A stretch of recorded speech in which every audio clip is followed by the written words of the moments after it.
पांचाल नगरी में स्वयंवर की तैयारियां जोरों पर थीं। देश विदेश से लोग इस भव्य आयोजन को देखने आए थे। पूरा नगर एक नववधु की तरह सजा हुआ था। पांडव ब्राह्मण वेश में पांचाल पहुंचे और कुम्हार की बस्ती में ठहरे, जहां उन्हें सम्मानपूर्वक आश्रय मिला। स्वयंवर का दिन आ गया। सारा नगर उल्लास और आनंद से भर उठा था। स्वयंवर स्थल अत्यंत विशाल था। स्थल के बीचों बीच एक भारी धनुष रखा था। सामने तेल से भरी कड़ाही और घूमती हुई मछली थी। दूर दूर से आए वीर राजकुमार अपनी किस्मत आजमाने बैठे थे। कौरव राजकुमार भी स्वयंवर में उपस्थित थे। दुर्योधन कर्ण के साथ राजकुमारों के बीच बैठा था। स्वयंवर की शोभा निहारने श्री कृष्ण भी द्वारका से पधारे थे। पांडव ब्राह्मण वेश में दर्शक दीर्घा में वहां बैठे थे, जहां ब्राह्मण समुदाय बैठा था। चारों ओर शोर गूंज रहा था। थोड़ी देर में द्रौपदी अपने पिता द्रुपद और भाई धृष्टद्युम्न के साथ मंच पर आई। सभा में निस्तब्धता छा गई। उनकी अप्रतिम सुंदरता को देखकर हर राजकुमार का हृदय उत्साह और आशा से भर गया। सभी की निगाहें केवल द्रौपदी पर टिकी थीं। द्रौपदी बिना किसी की ओर देखे चुपचाप अपने भाई के बगल में बैठी रही। उसकी अप्रतिम सुंदरता से सभी अभिभूत थे। समारोह आरंभ होने से पहले पुरोहित ने विधिवत यज्ञ किया। इसके बाद धृष्टद्युम्न उठे और सभा को संबोधित किया। हे राजाओं और वीर योद्धाओं, आपका स्वागत है। आज द्रौपदी स्वयं अपना वर चुनेगी।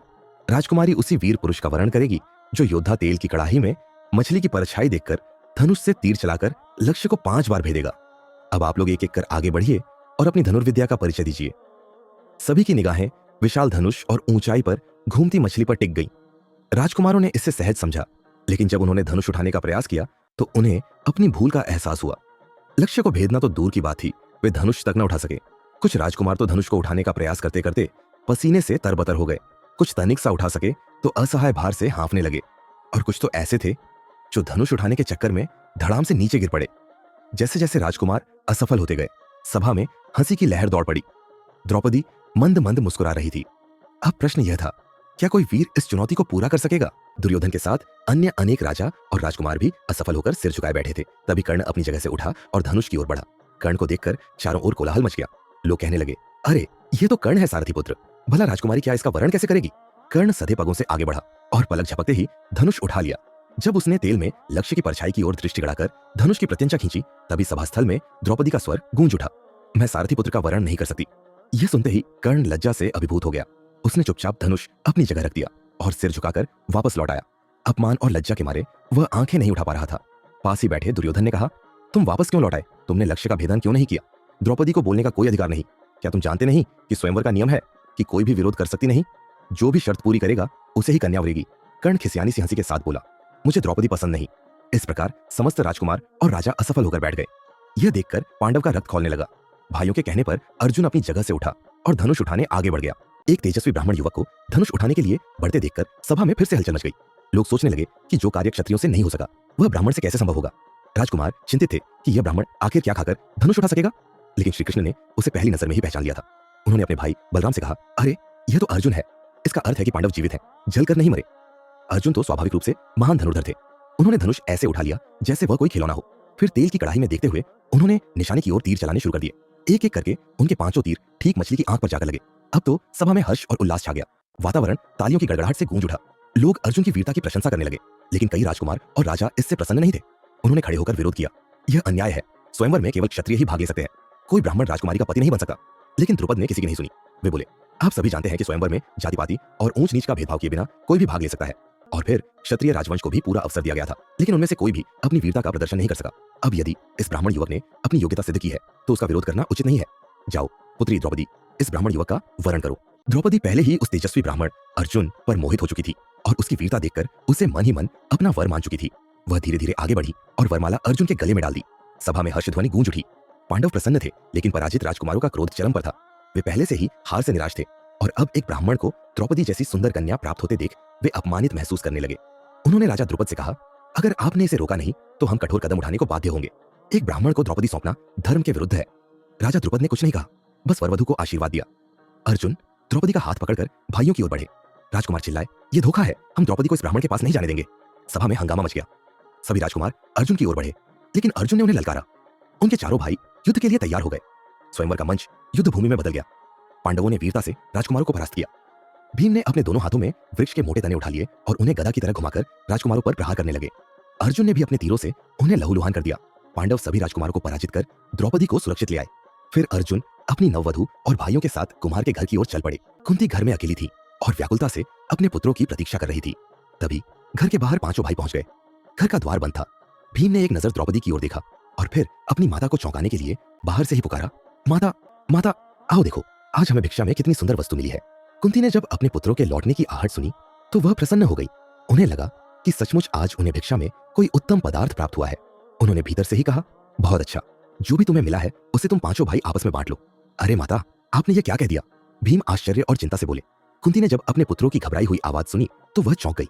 वह दौड़कर उनके पास पहुंची। वहां अर्जुन के साथ एक अत्यंत रूपवती युवती को देखकर वह ठिठक गई। युवती 16 श्रृंगार से सुसज्जित थी और राजकुमारी जैसी प्रतीत हो रही थी। कुंती को तुरंत ही स्थिति का आभास हो गया और वह मन ही मन पछताने लगी। मैंने यह क्या कह दिया? द्रौपदी ने आगे बढ़कर कुंती के चरण स्पर्श किए। कुंती ने उसे स्नेह से गले लगाते हुए कहा, अर्जुन, मुझे हर्ष है कि आज तुम पांचाल की राजकुमारी को जीत लाए हो। इतनी सुंदर पुत्र वधू पाकर मैं धन्य हो गई। चलो भीतर चलो। आओ पुत्री, तुम भी अंदर आओ। द्रौपदी के मन में उलझने थी। वह अर्जुन को अपना पति मानकर आई थी, लेकिन अब उसे पांचों भाइयों की पत्नी बनने के लिए बाध्य किया जा रहा था। उसे विश्वास था कि पांडव अपनी माता के वचन को नहीं टालेंगे। कुंती भी दुखी थी कि उनके शब्दों को सख्ती से माना जा रहा था। जब सब भीतर आ गए तो कुंती धीरे से बोली, पुत्रों, मैंने जो कुछ कहा था वह अनजाने में कहा था। मुझे नहीं पता था कि तुम क्या लाए हो। मैंने सोचा था कि तुम भिक्षा लाए हो, इसलिए मेरी बात को ध्यान मत दो। अर्जुन, तुम्हारी पत्नी केवल तुम्हारी होगी। अर्जुन ने कहा, नहीं माता, मैं आपके वचन का अनादर नहीं कर सकता। अब द्रौपदी हम पांचों भाइयों की पत्नी होगी, ऐसा मत कहो पुत्र। कुंती सिसक कर बोली, यह उचित नहीं है। युधिष्ठिर भी माता का समर्थन करते हुए बोले, माता ठीक कह रही है अर्जुन। द्रौपदी को तुमने स्वयं जीता है और उसने तुम्हारा ही वरण किया है। वह केवल तुम्हारी पत्नी है। एक से अधिक पुरुषों की पत्नी बनना अनुचित है। ऐसी नारी नगर वधू कहलाती है, पत्नी नहीं। यह तो पाप है। अर्जुन बोले, माता का वचन मेरे लिए अंतिम है। भ्राताश्री, आप हम सबसे बड़े हैं, धर्मपरायण हैं, न्यायप्रिय हैं। आप ही मुझे माता के आदेश की अवहेलना करने से रोक रहे हैं। यह तो अनर्थ होगा। उचित होगा कि आप ही निर्णय लें। युधिष्ठिर ने विवश होकर कहा, ठीक है, आज से द्रौपदी हम पांचों भाइयों की पत्नी हुई। जब पांडव कुमार बस्ती में अपनी स्थिति को समझने की कोशिश कर रहे थे, श्री कृष्ण और उनके भाई बलराम वहां आ पहुंचे। श्री कृष्ण मुस्कुराते हुए बोले, द्रौपदी जैसी सुशील पत्नी पाने की बधाई हो अर्जुन। श्री कृष्ण को अपने बीच पाकर पांडवों की प्रसन्नता का ठिकाना न रहा। युधिष्ठिर ने पूछा, श्री कृष्ण, हम तो ब्राह्मण वेश में रहते हैं, फिर भी आपने हमें कैसे पहचान लिया? श्री कृष्ण हंसते हुए बोले, यह कोई कठिन काम नहीं है। भला वीर राजपुत्रों के चिन्ह छिप सकते हैं? मैंने तो तुम्हें स्वयंवर में ही पहचान लिया था।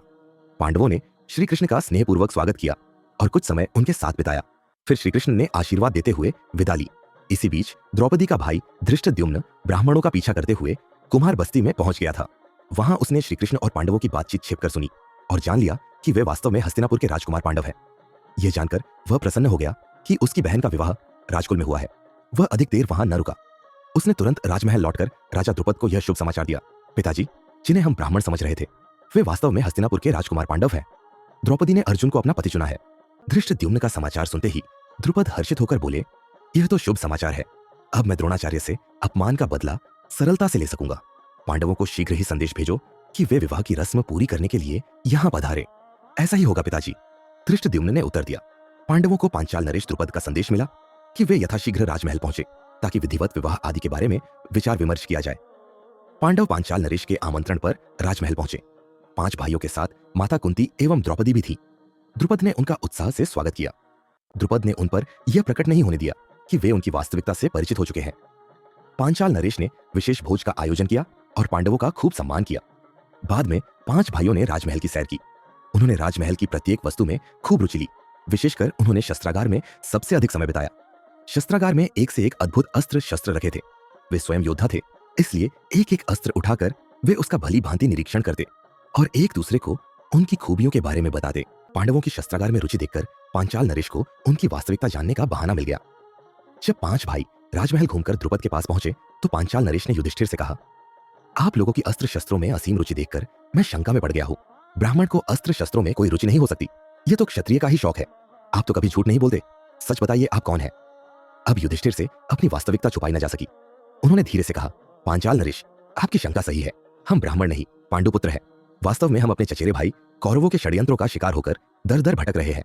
वे हमारे प्राण के शत्रु हैं। उन्होंने हमें वाराणवत में लाख के घर में जलाकर मारना चाहा था, किंतु भाग्य से हम बच गए। पिछले 1 वर्ष से हम कौरवों से बचते हुए ब्राह्मण वेश में नगर नगर घूम रहे हैं। ओह, दुर्योधन की ऐसी दुष्टता, ये तो सरासर अन्याय है। अच्छा, अब भूल जाइए अपने दुखद अतीत को। पांचाल नरेश बोले, मुझे संतोष है कि द्रौपदी ने क्षत्रिय वंशी अर्जुन का ही वरण किया। अर्जुन की वीरता से भला कौन अपरिचित है। अब आप लोग घबराइए नहीं। कौरव मेरे भी शत्रु हैं। उन्होंने मेरा आधा राज्य छीना है। हम अब मिलकर उनके अन्याय का मुकाबला करेंगे।